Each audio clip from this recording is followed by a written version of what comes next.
Welcome back to the Global Report. I'm Morgan Dawicki, and with me, as always, is my co-host, Professor William Lawrence. We're very excited today to have Janelle Kellman, who is a candidate for Lieutenant Governor of California and the former mayor of Sausalito, California. Janelle, welcome on the pod, and we're really excited to have you. I am so excited to be here, Morgan and Bill. Thank you for having me. I know we're going to have a great conversation about oceans and solving big problems. So I'm looking forward to it. Yeah, awesome. So first thing, I think we start off with really addressing what inspired you to run for lieutenant governor. How did you sort of decide to make that jump from being mayor of Sausalito to try and go for that next level? Yeah, it's a great question. There's a couple of things at play here. I often tell people I've lived in California since 1997, and I've never heard anybody talk about the role of the lieutenant governor. So, just by way of background, I grew up in Pennsylvania. I moved out to California for law school. I went to Stanford Law and graduated in 2000, and have lived here ever since. I settled in Sausalito, California, right across the Golden Gate Bridge in 2001. I got involved as a planning commissioner in Sausalito early on and spent about 10 years on a planning commission. I will just say for any listeners who want to make a difference in the community, the planning commission, your school board, the local stuff is kind of where it's at. Like you are in the thick of it with your neighbors and your friends. You can make a huge difference. And so I served for 10 years and never thought I was going to run for office, but was working on a long-term plan for the city called the general plan, and realized, wow, man, 25 years, things have changed. We need a sustainability element. We need a resilience element. We need things that are focused on decarbonization, electrification. It was a huge shift. And as I began to work on those issues, I realized I would be more effective if I ran for public office. And so I ran for city council, and I was the mayor of Sausalito in 2022. And so you asked me, how does one make the leap from being a local elected official to a statewide official? And it's kind of a combination of factors, but the most, I think, important is that as a local elected official, as the mayor of a city in California, you deal with issues that are of statewide importance. So we had one of 3 homeless encampments in Marin County in Sausalito during COVID. We had budget shortfalls. We have intermittent flooding from storm surge and subsidence and high tide and sea level rise. And these are issues that, as I travel around the state, are relevant in almost every community that I go to in some way, shape, or form. And so as I really dug in, I realized, wait a second, these are statewide issues. And wouldn't it be incredible to be able to have sort of a bird's eye view and bring those statewide issues and give them a voice in Sacramento? And not that we don't have state legislators already doing a very good job, but to have the perspective of a local on the ground person who is a pragmatic, common sense solution individual, I think can really lift up a lot of voices. And so I want to bring that to bear for the state. Yeah, it's funny you say that. In a previous episode, we were talking about, for example, how much the water impacts everyone and the ocean impacts everyone. And it's unique that you get to come from Sausalito and you have that perspective. And you'll be able to bring those skill sets to an entire state, right? Even people inland just don't realize how much they're being impacted by the water. That's And right. so, what do That's you right. see sort of as the greatest challenges facing California at this moment? We're kind of coming off the heels of COVID, supply chain crisis, there's sticky inflation. Um, what are the things that are on your agenda that you want to tackle? So I think first and foremost, no matter who you talk to and where they are in the state, they want to know why California has such a high cost of living. I think the national average increase is something like 3.2% annually. And California is seeing an 8.4% increase in the cost of living year over year. And so even when you see wages going up and other fundamentals of the economy looking strong, if we can't match that high cost of living, we see people who are unable to provide for their families. And so that's kind of the cornerstone of everything I do is how do I create equity and resilience amongst all Californians, not just some, but all of us, in a way that they can look to their future and to their kids and figure out, okay, what does this mean? So the role of the lieutenant governor I mentioned earlier, most people don't really talk about that role. It's actually a public higher education and climate and ocean health role. So on the public higher education front, it is the only a statewide official that serves on the governing body of all three levels of public higher education in the state of California. I mean, that's incredible, right? That's a huge line of sight across our future. So the voting member of the Board of Regents of the University of California, Board of Trustees of the California State University System, the Board of Governors of the California Community Colleges System. That's huge.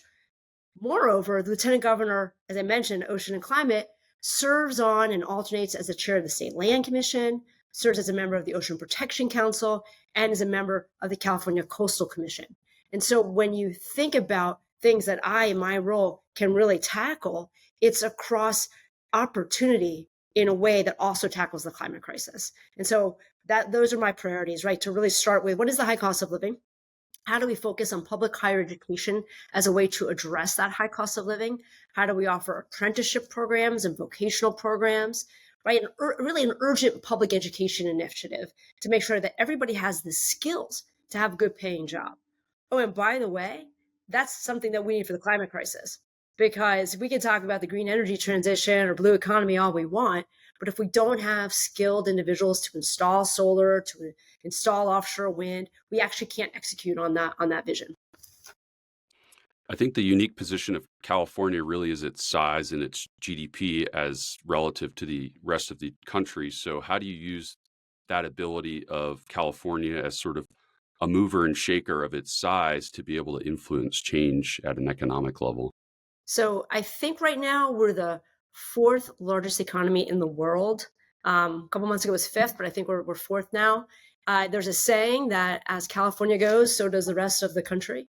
I don't know if that's as true as it used to be, but I think the opportunity is still there. And the opportunity is for us to innovate in a way that, because of Silicon Valley and because of the history of innovation that we have here, of opportunity combined with grit in the state of California, we really can lead the way. And that's something that in a lot of venues I'll sort of refer to as the California Blue Dream, right? This idea that we can take higher education and innovation and find new ways to solve new and existing and old problems.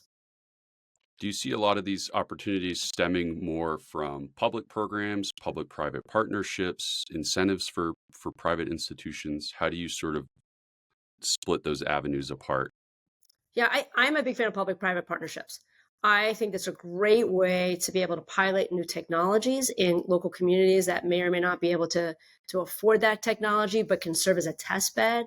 I really appreciate when I see public and private ingenuity come together to make those innovations. And we're seeing that with a lot of our ports in the state of California. We're seeing Port San Diego, as an example, does a lot of innovation and testing on aquaculture, seaweed, and kelp. And those create opportunities for new businesses to come to light. There's also, I think California, unfortunately, is starting to get a little bit of a reputation for not being as business friendly as it once was. And so I would like to, as the lieutenant governor, focus on that and try to figure out how do we change that tune and how do we do that in a way that creates intergenerational equity with an eye to the climate crisis and addressing the high cost of living. Now, Bill, you have quite a lot of experience dealing with public-private overseas. How do you sort of see this on a more domestic level? So, as a former State Department official, during 5 years of that, working in the Bureau of Oceans, Environment and Science, we dealt with states at the governor level quite a bit.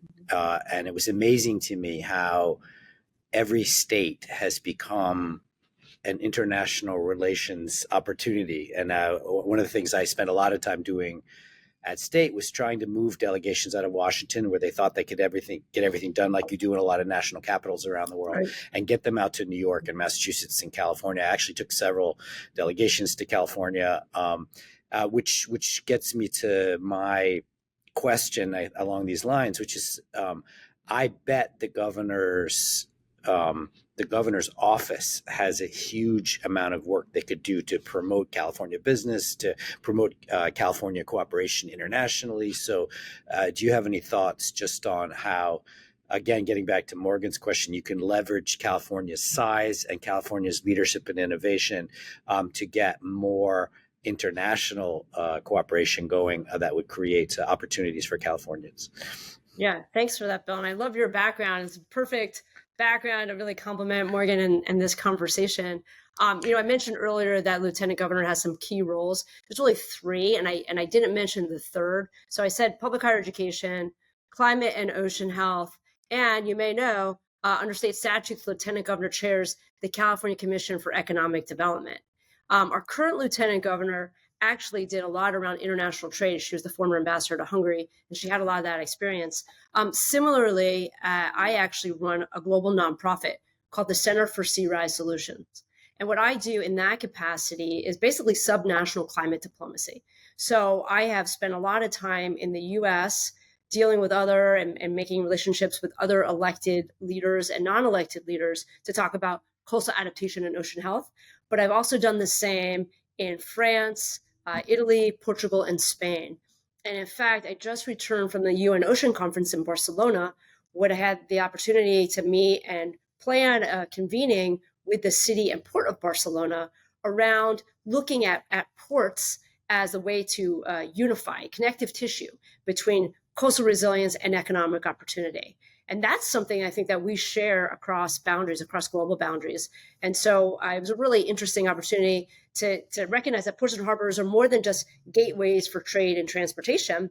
They are really hubs for innovation, education, connecting people, ideas, and resources. And we've seen also opportunities for massive greenhouse gas emissions projects. So our current Lieutenant Governor actually negotiated a green shipping corridor treaty with Japan to help make those corridors more efficient so that we can reduce greenhouse gas emissions from a lot of these large cargo ships and shipping container ships. The other sort of follow-up question I had on the conversation so far, and I'll ask this, Morgan, then we can go back to yours, is how much do you think the state should be subsidizing business? Like how does an ideal public-private partnership work in your mind? Do you seed? Do you subsidize? Is it tax breaks? Is it just developing projects from the ground up with businesses? You don't sound like an anti-business environmentalist. You sound like a pro-business environmentalist, which is very much where Morgan and I are. So how do you see those partnerships going in a way that creates jobs and saves the world? Yeah, because I want to save the world, right? So this is where my local elected official hat, I think, brings this unique lens. So many companies are looking for places to test their product. They want to test their floating home. They want to test their electrification of maritime vessels. They want to be able to test their underwater sensors. And I think first and foremost, alignment with cities and communities where you can actually test a product and be able to get that market validation is a huge opportunity. And it also sort of elevates these relationships between a private sector and a public sector, because you're giving them a place to actually test to see if it could be real. So I think that's something we don't talk enough about. You see larger communities, like the Bostons and the New Yorks and the San Franciscos of the world. But, in Marin County, we've got several smaller communities that are bayfront or oceanfront where we can test a lot of these climate solutions. And so I think that is a unique opportunity for us. I also think bringing private industry and private sector into the conversation. So when I was in Barcelona at the UN Ocean Conference, I was so pleased to see that the global sensor company Fugro had signed an agreement through UNESCO to actually release a lot of private data around seabed floor mapping that could help improve shipping corridors. And now Fugro is actually, I think, mapping the entire area around the coastline of Italy to be able to anticipate the health and well-being of the kelp and the seagrass, right? Which of course has massive carbon sequestration opportunities. And so by bringing the private sector into a public conversation, we found our ability to scale information improved rapidly. And so that's, I think, a huge opportunity. Have that long line of communication, see where you can actually leverage each other's data and sensors, make it more publicly available, and then find unique business opportunities to help those companies scale and be profitable. Morgan? Yeah, I think this is a great segue into what you define as the California Blue Dream. So, can you explain what that vision is and how you sort of want to leverage these opportunities for California? Sure. And I referenced it a little bit earlier. So I think the California Blue Dream is really based on two things: higher education and innovation. So I'll just brag on California for a second. We have a magnificent coastline, stretches approximately 840 miles along the Pacific Ocean. And we are a model with global context because I think we are still the most populous American state.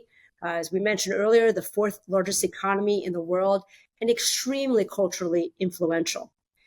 And we recognize that a lot of the sort of the iconography around California is oceans, right? But they're not just a place to travel on or dump in or over extract. Ocean health really goes hand in hand with human health. And we need to invest in an equitable partnership for our climate, our weather systems, our food, and I think our mutual sustainability and economic resilience. So I have this vision for a California that is optimistic, it's vibrant, it's inspiring, and it's really about solving big problems. And it's about bringing businesses to the table with sustainable, forward-thinking climate solutions to be able to move forward. So it's an opportunity to build local and global partnerships, but it's a way for us to find solutions, not just for California, but coastal communities around the globe. And so the first part of that is higher education. And of course, I said this already, but we have to train the next generation of leaders committed to a thriving economy. And that means to fund our universities, to offer specialized programs in marine science, oceanography, coastal management. We need more research on ocean-related topics, marine biodiversity, ecosystem health. We also need more apprenticeship and vocational programs, real-life training to be able to do the work out in the field, right? And this goes hand in hand with innovation because so many of our higher education institutions sit really at the epicenter of innovation, and we can develop new technologies like ocean sensors or aquaculture methods or new energy systems. And we can build these clusters on campuses, right, to capitalize on the exceptional leadership of our universities. Once we have that in place and in parallel, then we get to really leverage California's world-renowned passion for innovation. We have Silicon Valley, we have other clusters of innovation throughout the state, and we begin to look at new innovations like nature-based solutions for wetlands restoration, or how kelp and seaweed can be both carbon sequestration and a source of biogas or collagen. I like to tell people that our kelp forests, we actually only have 5% of our kelp forests left along the coast. But this could be a massive, massive improvement for us around carbon sequestration if we're able to have greater aquaculture efforts. So once we do that, we look at marine biotechnology. We look at ocean-based renewable resources like offshore wind or tidal energy. And we begin to see that these things offer unique opportunities that are both for-profit business opportunities and long-term climate solutions. But you need to have innovation going hand in hand with sustainable climate and mutually beneficial climate solutions. I think your remarks on higher education are really critical as well, because we're kind of at this crux here in the US where we have the debate going on about the cost of higher education, right? Mhm. And a lot of degrees that ultimately students aren't really seeing the benefits of immediately upon graduation. So things like the blue economy, where you're training people and giving them the skill sets for industry, they're able to sort of translate that relatively quickly into well-paying careers. And so I think that's kind of what's exciting about the blue Yeah. economy is it's pretty tangible. There's not this kind of cyclical thing that goes on where it might be good, it might not be good. It's sort of always good, and there's always opportunities percolating because it is innovative. It's constantly changing. That's right. It's one of the things that drew me to the Northeast Maritime Institute and your family and the work that you all are doing. This idea that you can offer such robust apprenticeship and training programs to really give people the skills for not just a job, but like good paying jobs, good paying sustainable jobs with benefits that put food on the table, with healthcare, long-term pension benefits. I mean, these are real opportunities. And as you mentioned, I look out to the bay. On my other side is the ocean.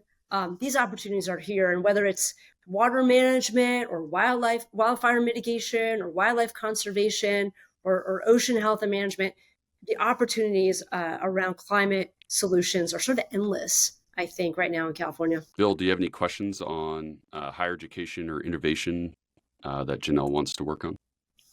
I have about 100, but we don't have time for all. Right? Can we solve it? Can we just outline how we're going to get it all done? Exactly. But I was wondering if I could ask you about two things that I learned when I was in California on my scientific missions out there with officials from foreign countries who were developing partnerships in California. One was my visit to MBARI, the Oceanographic Exploration Institute, the equivalent of Woods Hole to some degree, out here in Massachusetts, or up in Massachusetts, where Morgan and I spend a lot of our time together. And I remember asking the guys with the submersibles who were showing us footage of things I'd never seen and couldn't imagine ever really seeing, that they were finding animal species and other phenomena on the ocean floor. And I asked them, how often do you see something you've never seen before? And they said every day. Yeah. And I was just blown away by how little we know about the ocean and how California is leading on the exploration of the ocean. I know you mentioned the Barcelona conference, and I was just wondering if you had further thoughts on California's leadership in that area. And then the other one was we visited on another trip I was out there, people on the cutting edge of carbon capture and actually capturing carbon and then moving it to the seabed floor in areas where it wouldn't hurt the seabed, sort of, and they were linking that to cement production. I mean, the whole thing was really fascinating that California has this tech innovation set of opportunities and startups and things going on that just kind of blew me away. And I was just surprised how little we hear about all that, and I was just wondering if you had any thoughts about California and efforts to capture carbon and make us all more healthy on this planet. Yes. So we have a couple hours, right? Because this is my favorite topics. And to prove that point, I will tell you, I'm sitting just at my desk in my living room, and I'm now going to plug my new favorite book. I did not write it, but it's called Citizen Science, and it's by Mary Ellen Hannibal. And the reason I'm showing you all this book and plugging it is because of the point, Bill, that you made around every day we discover something new. Every day we are just blown away by nature, right? And the beauty of this book talks about how you don't have to have a PhD in oceanography to have that experience, that we as individuals operating every day in the world see something unique and wonderful every day, and we can contribute. And so I just want to make sure that people recognize the citizen science component of things is really important, and don't feel like you have to run for office or, have a PhD to be able to participate in that, because we are seeing new things every day. And actually, to a sort of a more specific scientific bent, I'll take the opportunity to give a shout out to my friends at SANCOS, which is the Central and Northern California Ocean Observing System.